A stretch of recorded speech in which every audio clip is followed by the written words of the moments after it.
அண்ணாமலை பற்றிய அந்த ஒப்பீனியன்றது தமிழ்நாட்டு மக்களை பொறுத்த மட்டும் ஷார்ப்பா டிவைட் ஆகி இருக்கு. இவரு பொதுநலத்திற்காக இதை செய்யறாரு, இல்ல இவருடைய நலனுக்காக இதை செய்யறாரு அப்படின்றது. அந்த சாணக்கியனுடைய மைண்ட்ல என்ன இருக்கு அப்படின்றத ஊடுருவி பார்த்திருக்கிறாங்க இந்த நாள்ல ஒரு ஆளு, தமிழ்நாட்டு வாக்காளர்கள். இப்போ இதுதாங்க நம்ம தமிழ்நாட்டு வாக்காளர்களை தனிச்சு காட்டக்கூடியதாக இருக்குது. விஜய் மீது அண்ணாமலைக்கு ஒரு பொறாமை இருக்கு, அந்த பொறாமையினாலதான் இவர் இந்த மாதிரி ஒரு கட்சி ஆரம்பிச்சிருக்கிறாரு அப்படின்றாங்க. பாதிப்பு அதிகமாக தெரியுது. இது தற்காலிகமான பாதிப்பு தான். இவருடைய அண்ணாமலையினுடைய கள செயல்பாடுகள் எப்படி இருக்க போகுதோ அதை பொறுத்துதான் மற்றவங்களுக்கு பாதிப்பு இருக்கும். அது சிறிதளவுல இருந்து ஓரளவு வரைக்கும் அந்த பாதிப்பு இருக்கலாம். அது செயல்பாடுகளை பொறுத்து கண்டிஷனலா தான் சொல்றாங்க. பாஜக அரசுக்குள்ள இருந்ததுனால அவருக்கு அந்த அமித்ஷாவுடைய மைண்ட் என்ன அப்படின்றது ஓரளவுக்கு தெரியும். அதனால ஒருவேளை நாடாளுமன்ற தேர்தலோட சேர்த்து சட்டமன்ற தேர்தலும் வரலாம் அப்படின்ற ஒரு எதிர்பார்ப்புல இந்த மாதிரி சொல்றாரா அப்படின்றது நமக்கு தெரியல. அடுத்து வரப்போற சட்டமன்ற தேர்தல்ல என்ன எப்படி இருக்கு, வாய்ப்பு எப்படி இருக்கும் அண்ணாமலைக்கு அப்படின்றதுக்கு தான் ரெஸ்பான்ஸ் சொல்லி இருக்கிறாங்க. மக்களினுடைய ஏகோபித்த ஆதரவோட தனியாக அணி அமைத்து ஆட்சியை கைப்பற்றுவார் அண்ணாமலை அப்படின்னு அடிச்சு சொல்றாங்க. அப்போ 31%னா ஏறத்தாழ 3ல் ஒரு ஆளு. இது அண்ணாமலை தாவே விஜய் கூட சேருவாரு. அப்படி சேரும்போது அது வெற்றி கூட்டணியாக இருக்கும். அவங்க ஜெயிச்சா ஆட்சி அமைப்பாங்க. ஏற்கனவே இருக்கக்கூடிய 4 பிளஸ் அண்ணாமலை அவருடைய தனி கட்சியோ அல்லது அவர் தனியா உருவாக்க போற அணியோ, அது 5 முனை போட்டி வர்ற பட்சத்துல இவரால, அதாவது அண்ணாமலையால, அவர் ஆரம்பிக்க போற அந்த கட்சியால 1-2 இடங்கள், ஒரு சில இடங்களை மட்டும் ஜெயிக்க முடியும் அப்படின்றத. அண்ணாமலைக்கு இருக்கக்கூடிய அந்த பேஸ் சப்போர்ட் அப்படின்னு பாத்தீங்கன்னா இந்த ஒரு 8% இருக்கும் அப்படின்றதுதான் உறுதியாகும். இதுல இருந்து வெளிப்படுத்தமா அவர் பில்ட் பண்ணணும், சப்போர்ட்டை மொபிலைஸ் பண்ணணும், அதை கன்சாலிடேட் பண்ணணும், அதை வோட்டா கன்வெர்ட் பண்ணணும் அப்படின்றது ஃபார்மிடபிள் சேலஞ்ச். அவருக்கு மிகப்பெரிய சேலஞ்ச் காத்துக்கிட்டு இருக்கு.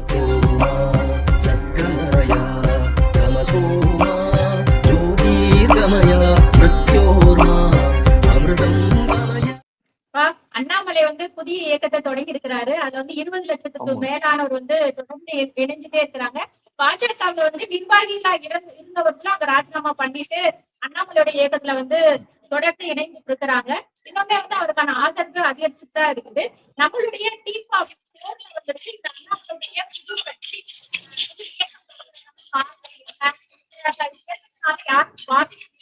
அவருக்கான வெற்றி வாய்ப்பு எப்படி இருக்கும் அப்படிங்கறத நம்ம கேள்வியா கேட்டிருக்கோம். அதுக்கு மக்கள் பதில் அளிச்சிருக்கிறாங்க. இந்த கேள்விகள் தொடர்பா நம்ம ஒவ்வொன்னா மக்கள் என்ன சொல்லியிருக்கிறாங்க அப்படிங்கறத பத்தி பாத்துடலாம்ப்பா. முதல்வங்க இந்த அண்ணாமலை புது இயக்கம் தொடங்குறதுக்கு காரணம் என்ன அப்படிங்கிறது மக்கள் என்னப்பா சொல்றாங்க? அண்ணாமலை இந்த புதிய கட்சியாக போகின்ற ஒரு இயக்கம் அதான் ஆரம்பிச்சிருக்கிறாரு. இயக்கம் ஆரம்பிக்கல, இது இவென்ச்சுவலா இது கட்சி ஆக போகுது. அதனுடைய பவுண்டேஷனாக தான் இந்த இயக்கத்தை ஆரம்பிச்சிருக்கிறாரு. தொடங்கும் போது மக்கள் இந்த இயக்கம் ஏன் இவர் தொடங்குறாரு அப்படின்றதுக்கான காரணமாக அவங்க புரிஞ்சுக்கிட்டது நம்ம சொல்லி இருக்கிறோம். 32% என்ன சொல்றாங்க அப்படின்னா, தமிழகத்திற்கு காலகட்டத்துல இப்படி ஒரு கட்சி அவசியம் அப்படின்னு அண்ணாமலை உணர்ந்ததால இந்த கட்சிய, அதாவது கட்சியினுடைய பவுண்டேஷனா இருக்கக்கூடிய இந்த இயக்கத்தை ஆரம்பிச்சிருக்கிறாரு அப்படின்னு சொல்றாங்க. அது 32%, அதாவது ஏறத்தாழ 3ல் ஒருத்தர் அந்த பதில சொல்லியிருக்கிறாங்க. அடுத்து இதை விட கொஞ்சம் அதிகமா, இந்த 3ல் ஒருத்தரை விட இன்னும் கொஞ்சம் கூடுதலா அவங்க என்ன சொல்றாங்க அப்படின்னா, அந்த அரசியல் கரிய அடுத்த கட்டத்துக்கு நகர்த்தக்கூடிய ஒரு முயற்சியாக இந்த கட்சியை ஆரம்பிக்கிறாரு அப்படின்றாங்க. அது இது ரெண்டுமே ஒண்ணு அவருக்கு இருக்கக்கூடிய பொது நலத்தை காட்டுது, இன்னொன்னு அவருக்கு இருக்கக்கூடிய சுயநலத்தை காட்டுது. ரெண்டுமே ஏறத்தாழ ஈக்குவலா வெளிப்படுது. அப்ப மக்கள் அவரை ஒரு மக்கள் மீது அக்கறை உள்ள, தமிழ்நாட்டின் மீது அக்கறை உள்ள ஒரு பொதுநலவாதியாக பாக்குறாங்க. ஏறத்தாழ அந்த அளவிற்கு, அதை விட கொஞ்சம் அதிகமாகவே இன்னொரு பக்கம் இவரு ஒரு சுயநலத்தோட செயல்படுறாரு அப்படின்னு பாக்குறாங்க. இது ரொம்ப முக்கியம். அதாவது அண்ணாமலை பற்றிய அந்த ஒப்பீனியன்றது தமிழ்நாட்டு மக்களை பொறுத்த மட்டும் ஷார்ப்பா டிவைட் ஆகி இருக்கு. இவரு பொதுநலத்திற்காக இதை செய்யறாரு, இல்ல இவருடைய நலனுக்காக இதை செய்யறாரு அப்படின்றது. அடுத்து ஏறத்தாழ 24% இவர். இது ஒரு இன்ட்ரெஸ்டிங்கான முக்கியமான ஒரு பாயிண்ட்டுங்க, கவனிக்க வேண்டியது மற்ற ரெண்டை விட. இது என்னன்னா, விஜயை எதிர்த்து இந்து அரசியல் செய்வதற்காக அமித்ஷா இருக்கிறார் இல்லையா, அவர் தீட்டிய திட்டம் தான் இது, அதனால இந்த கட்சி ஆரம்பிக்கப்பட்டிருக்கு அப்படின்றாங்க. இப்ப நம்ம அவங்கள்ட்ட பேசும்போது மக்கள் வெளிப்படுத்தின இந்த கருத்து என்ன சொல்றாங்க அப்படின்னா, அமித்ஷா தமிழ்நாட்டை பொறுத்த மட்டும் பல ஸ்ட்ராட்டஜிஸ், டெக்னிக்ஸ் இதெல்லாம் பயன்படுத்தி பார்த்துருக்குறாங்க. எந்த விதத்திலையுமே தமிழ்நாட்டுல கால் ஊன்ற முடியல, ரொம்ப ஸ்ட்ராங்கா கால் ஊன முடியல. இதை பற்றி நம்ம தனியாவே காணொலிகள் போட்டிருக்கிறோம், என்னென்ன மாதிரி எல்லாம் அவங்க ட்ரை பண்ணாங்க, ஸ்ட்ராட்டஜிஸ் ஒர்க் அவுட் பண்ணி பார்த்தாங்க அப்படின்றது. அதுல கடைசி கட்டமாக தான் இப்போ என்ன முயற்சி அப்படின்னா, ஜோசப் விஜய் அப்படின்ற ஒரு கிறிஸ்தவர் இப்போ பதவியில இருக்கிறாரு. அவரை சுற்றி இருக்கக்கூடியவங்க நிறைய கிறிஸ்தவ பெயர்கள் இருக்கு. இப்போ இத மையப்படுத்தி தமிழ்நாட்டுல இன்றைக்கு கிறிஸ்தவர்களுடைய மைனாரிட்டியினுடைய ஆட்சி நடக்குது அப்படின்ற ஒரு பிம்பத்தை கட்ட அமைச்சு, அதற்கு எதிரில நீங்க தீவிர இந்துத்துவா அதை கொண்டு வந்தீங்க அப்படின்னா தமிழ்நாட்டுல எடுபட மாட்டேங்குது. அப்போ என்ன பண்ணணும் அப்படின்னா, ஒரு சாஃப்டா தமிழ் பண்பாட்டுல வேறு ஊன்றியதாக ஒரு மென்மையான இந்து முகம், ரொம்ப பிளசண்டா, டிசிப்ளின்டா, அக்செப்டபிளா, எல்லாருக்கும் ஏற்றுக்கொள்ளக்கூடிய விதத்துல ஒரு இனிய எளிய நம்ம வீட்டு புள்ள அப்படின்னு சொல்லக்கூடிய ஒரு முகம், அது இந்து முகம். அப்படிப்பட்ட ஒரு முகமாக அண்ணாமலையை முன்னிறுத்துது பாஜக அரசு, மத்திய பாஜக. அதுல அமித்ஷாவுடைய ஸ்ட்ராட்டஜி இது அப்படின்றத ஒருத்தர் சொல்லியிருக்கிறாங்க. அதாவது இந்த தேர்தல் இதை பொறுத்த மட்டும் இல்ல, இந்தியாவில் அவர் அடிச்சுக்கிறதுக்கே ஆள் கிடையாது, வாழும் சாணக்கியன் அப்படின்ற அளவுக்கு எல்லாம் சொல்றாங்க. இப்ப அந்த சாணக்கியனுடைய மைண்ட்ல என்ன இருக்கு அப்படின்றத ஊடுருவி பார்த்திருக்கிறாங்க இந்த ஒரு ஆளு, தமிழ்நாட்டு வாக்காளர்கள். இப்போ இதுதாங்க நம்ம தமிழ்நாட்டு வாக்காளர்களை தனிச்சு காட்டக்கூடியதாக இருக்குது. நீங்க அந்த அறிவார்ந்த உணர்வு பூர்வமான அந்த முடிவு இருக்கிறத நம்ம பார்க்க முடியும். அப்படிதான் விஜயை எதிர்த்து இந்துத்துவ அரசியல் கிடையாது, இந்து அரசியல் செய்வதற்காக அமித்ஷா தீட்டிய திட்டம் இது அப்படின்னு சொல்லியிருக்கிறாங்க. அடுத்தது ஒரு சின்ன சிறுபான்மை தான், 10ல் ஒருத்தர் கூட கிடையாது, 7% சொல்லியிருக்கிறாங்க. அவங்க சொல்றதுமே கவனிக்க வேண்டியது. என்ன சொல்லியிருக்கிறாங்க பாருங்களேன், விஜய் மீது அண்ணாமலைக்கு ஒரு பொறாமை இருக்கு, அந்த பொறாமையினாலதான் இவர் இந்த மாதிரி ஒரு கட்சி ஆரம்பிச்சிருக்கிறாரு அப்படின்றாங்க. விஜய் மேல பொறாமைப்படாத ஆட்களே இல்லைன்னு சொல்லலாம். அது சினிமா துறையில இருக்கக்கூடியவங்க நிறைய பேருக்கு அந்த பொறாமை இருக்கு.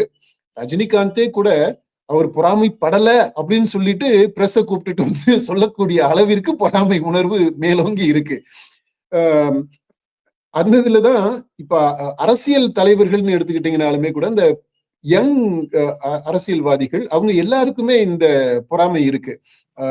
அன்புமணியில ஆரம்பிச்சு சீமானு அண்ணாமலை வரைக்குமே அந்த உணர்வு இருக்கு. என்னடா அந்த பாரு டக்குன்னு சினிமா விட்டுட்டு ஒரு 2 வருஷம் கூட ஒழுங்கா வேலை செய்யல, அதுவும் பிரச்சாரம் எதுவுமே பண்ணல, பார்த்தா சிஎம் ஆயிட்டா அப்படின்னு அந்த மாதிரியான ஒரு ஃபீலிங். நான் முதலமைச்சரை பற்றி இந்த என்னடா இவன் அப்படின்னு சொல்றது அவர் தரக்குறைவாக இல்லை, அந்த உணர்வு என்ன அப்படின்றத வெளிப்படுத்துறதுக்காக இதை நான் சொன்னேன். அதனால அந்த முதலமைச்சர் விஜய் மேல பொறாமை உணர்வு பரவலாகவே இருக்கு. அதுவும் அவர் வயதை ஒத்த அந்த அரசியல்வாதிகள் மத்தியிலையும் அவருக்கு சீனியராக இருக்கக்கூடிய அல்லது அவருக்கு இணையாக இருக்கக்கூடிய திரை பிரபலங்கள் மத்தியிலையும் பொறாமை இருக்குது அப்படின்றது உண்மை. இதை மறுக்கவெல்லாம் முடியாது யாரும். பிரஸ் மீட் வச்சு நீங்க சொன்னீங்கனாலுமே கூட you simply betray your self, அப்படிதான் அர்த்தம். அதனால இவருக்கு இந்த மாதிரி ஒரு பொறாமை உணர்வு இருந்திருக்கு அப்படின்னு சொல்லிட்டு 7% இதை சொல்றாங்க. இதுதான் மெயினான காரணங்களாக மக்கள் முன் வச்சிருக்கிறது. அடுத்த கேள்வி அண்ணாமலையுடைய புதிய கட்சி இயக்கம் இதனால யாருக்கு பாதிப்பு அப்படிங்கிற கேள்வி. பொதுவாகவே மீடியாக்கள் எல்லாரும் பேசுறது பாஜகவுக்கு தான் மிகப்பெரிய அளவு பாதிப்பு இருக்கும் அப்படிங்கிற மாதிரி சொல்லிட்டு இருக்காங்க. ஆனா மக்கள் என்னப்பா சொல்றாங்க, இந்த அண்ணாமலை புதிய இயக்கம் அந்த கட்சியால யாருக்கு பாதிப்புன்னு சொல்றாங்க? இந்த ஊடகங்கள் எல்லாமே எதை அடிப்படையாக வச்சு சொல்றாங்கன்னா, இப்போ இந்த அவருடைய வி த லீடர் அப்படின்ற அந்த வெப்சைட் இருக்கு இல்லையா, அதுல ரெஜிஸ்டர் பண்ணக்கூடியவங்க யாரு அப்படின்னா பெரும்பாலும் பாஜகவுல இருந்து வரக்கூடியவங்களா இருக்கிறாங்க. அடுத்து இப்போ அண்ணாமலைக்கு பின்னாடி வரக்கூடிய அந்த தலைவர்கள் நோன் ஃபேசஸ் யாருன்னு பார்த்தா அவங்க பாஜகவுல இருந்து வரக்கூடியவங்க. இப்படி இருக்கிறதுனால மெயின் ஸ்ட்ரீம் மீடியால கருத்து சொல்லக்கூடியவங்க எல்லாருமே அப்போ இதனால பாஜகவிற்கு ரொம்ப பாதிப்பு அப்படின்றாங்க. மக்கள் என்ன சொல்றாங்க அப்படின்னா, இதை நோட்டீஸ் பண்ணிருக்கிறாங்க, இதை அக்னாலேஜ் பண்றாங்க. அதாவது பாஜகவிலிருந்து நிறைய பேரு இந்த அண்ணாமலை பின்னாடி வர்றாங்க அப்படின்றத அவங்களுமே ஐடென்டிஃபை பண்றாங்க, அதை அக்னாலேஜ் பண்றாங்க. ஆனா இது வந்து தற்காலிகமாக பாஜகவிற்கு பாதிப்பு. இந்த பாதிப்பு இப்போதைக்கு அதிகமாக தெரியுது. ஏன்னா லட்சக்கணக்கில் இப்போ ஆட்கள் வந்துகிட்டு இருக்கிறாங்க இல்லையா, அதுல ஏறத்தாழ ஒரு 80% 90% வரைக்குமே பாஜகவில இருந்து வந்தவங்க தான் இந்த வெப்சைட் வி த லீடர்ல ரெஜிஸ்டர் பண்ணிட்டு இருக்கிறவங்க. அப்ப இதனால பாஜகவுக்கு பாதிப்பு அதிகமாக தெரியுது. இது தற்காலிகமான பாதிப்பு தான். இவருடைய அண்ணாமலையினுடைய கள செயல்பாடுகள் எப்படி இருக்க போகுதோ அதை பொறுத்துதான் மற்றவங்களுக்கு பாதிப்பு இருக்கும். அது சிறிதளவுல இருந்து ஓரளவு வரைக்கும் அந்த பாதிப்பு இருக்கலாம். அது செயல்பாடுகளை பொறுத்து கண்டிஷனலா தான் சொல்றாங்க. இவர் செயல்பாடு என்ன மாதிரி அரசியல் செயல்பாடு, கள செயல்பாடு எடுக்க போறாரு அப்படின்றது. இப்போதைக்கு அவர் அண்ணாமலை சொல்லி இருக்கிறது எல்லாமே பார்த்தீங்கன்னா, அந்த கட்சிகளுக்குள்ள அவங்கள ட்ரெயின் பண்றது, அவங்களுக்கு ஒரு பயிற்சியை கொடுத்து பரீட்சையெல்லாம் வச்சு அவங்கள பாஸ் பண்ணவங்களை தான் நான் தேர்தலில் நிறுத்துவேன் அப்படின்னு எல்லாம் சொல்லிக்கிட்டு இருக்காரு பாத்தீங்களா. இப்போ இந்த மோடு, இந்த ஒரு ஸ்கூல் மோடு அல்லது ஒரு என்ஜிஓ மோடு, அந்த மோட்ல ஆப்ரேட் பண்றதுன்றது இதுதான் அவருடைய அரசியல் செயல்பாடா இருக்கும் அப்படின்னா எந்த கட்சிக்குமே தாக்கம் இருக்காது. அதான் அடுத்த பாயிண்டா சொல்லியிருக்காங்க. 11%, 10ல் ஒருத்தர் பாஜக உட்பட யாருக்கும் குறிப்பிடத்தக்க பாதிப்பு எதுவும் இருக்காது அப்படின்ற பாயிண்ட் சொல்றாங்க. ஏன்னா இன்னும் அவர் செயல்பாடுகளை ஆரம்பிச்சாதான் அது என்ன வரும்ன்றது தெரியும். அடுத்து 42%, 43% சொல்றாங்க பாத்தீங்களா, அதுதான் மெயின். கட்சியை அவர் தொடங்கணும். இப்போதைக்கு கட்சியை தொடங்கல. அவர் தொடங்கி இருக்கிற ஒரு வெப்சைட், அதுவுமே கூட ஏற்கனவே இருந்ததுதான், இதுக்குன்னு புதுசா கூட ஒன்றும் தொடங்கல. ஏற்கனவே இருந்த வெப்சைட்டை அதுல வந்து நீங்க ரெஜிஸ்டர் பண்ணுங்க அப்படின்னு சொல்லி இருக்கிறாரு. அதுக்கு அடுத்து இன்னும் கட்டமைப்பு எதையுமே உருவாக்கல. அவர் முதற்கொண்டு யாருக்குமே எந்த டெசிக்னேஷனுமே தரப்படல அப்படின்றதையும் சொல்றாரு அவரு. இப்ப இந்த மாதிரி இப்போ அமைப்பாக, அது ஒரு என்ஜிஓவாக கூட இது இன்னும் முழுமை பெறல இந்த அமைப்பு. அப்புறம் இது கட்சியா மாறணும், அரசியல் கட்சியாக களத்துல இறங்கணும். அப்படி களத்துல இறங்கி தேர்தல் களத்துக்கு வரணும். அது தேர்தல் சூழல்ல இவங்க எப்படி பண்ண போறாங்க அப்படின்றத பொறுத்துதான் எதையுமே சொல்ல முடியாது அப்படின்னு சொல்றவங்க 43%. அப்ப இந்த 43%, 11%, அதுக்கு முன்னாடி சொன்னது பாஜக உட்பட யாருக்கும் எந்த பாதிப்பு, குறிப்பிடத்தக்க பாதிப்பு இருக்காதுன்னு சொல்றது, அது எல்லாத்தையுமே நம்ம கூட்டிக்கிறணும். அடுத்தது 8% என்ன சொல்றாங்கன்னா, அதுவும் இன்ட்ரெஸ்டிங்கான இதுதான் ரெஸ்பான்ஸ். இவர் கட்சி ஆரம்பிக்கிறதே சந்தேகம் தாங்க. இப்போ இயக்கம்னு ஒண்ணு தொடங்கி இருக்கிறாரு, இது வந்து பொலிட்டிக்கல் பார்ட்டியா வரணும், அப்படி வர்றதுன்றது சந்தேகம் தான். அடுத்த ஸ்டேஜுக்கு மூவ் ஆகுறது அரசியல் கட்சியா, தேர்தல் அரசியல் கட்சியா வர்றது சந்தேகம் அப்படின்னு சொல்றது 8%. அதனால இந்த பாதிப்பு அப்படின்றத பொறுத்த மட்டும் இல்ல, பெரிய பாதிப்பு இப்போதைக்கு இல்லை அப்படின்றத மக்களுடைய பார்வையாக இருக்கு. இவர் செயல்பாடாக இருக்கணும். அதை பொறுத்துதான் பாதிப்பு இல்லையா, எவ்வளவு பாதிப்பு என்ன வரும்ன்றதை சொல்ல முடியும். இப்போதைக்கு அந்த இந்த வெப்சைட்ல அவர் அந்த ஆப்ல போயிட்டு ரெஜிஸ்டர் பண்றதை வச்சு பார்க்கும்போது தற்காலிகமா பாஜகவிற்கு பாதிப்பு அதிகமாக இருக்கிற மாதிரி தெரியுது அப்படின்றத சொல்லி இருக்காங்கப்பா. அடுத்த கேள்வி வந்து, இந்த அடுத்த சட்டமன்ற தேர்தலில் அண்ணாமலைக்கான வாய்ப்பு, அவர் வந்து இந்த பொது தேர்தலில் வந்து நாங்க போட்டியிடுவோம் அப்படிங்கறதையும் சொல்லியிருக்கிறாரு.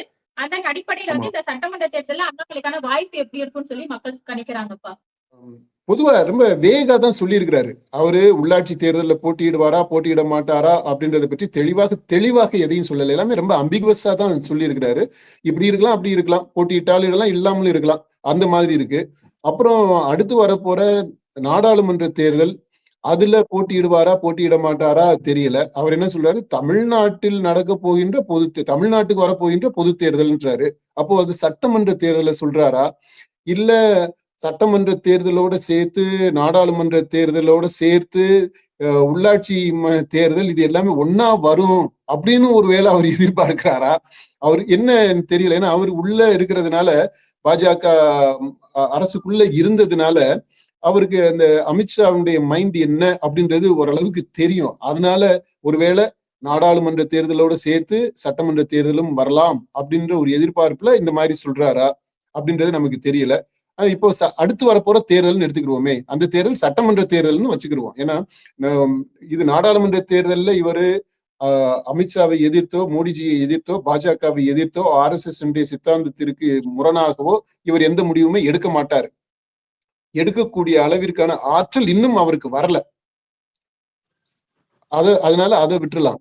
சட்டமன்ற தேர்தல் அப்படின்னு பார்த்தோம்னா அதை ஒட்டிதான் மக்களுமே சொல்லி இருக்கிறாங்க. மக்கள் எதை வச்சு இந்த ரெஸ்பான்ஸ் சொல்லி இருக்கிறாங்கன்ற நம்ம தெளிவா புரிஞ்சுக்கணும்.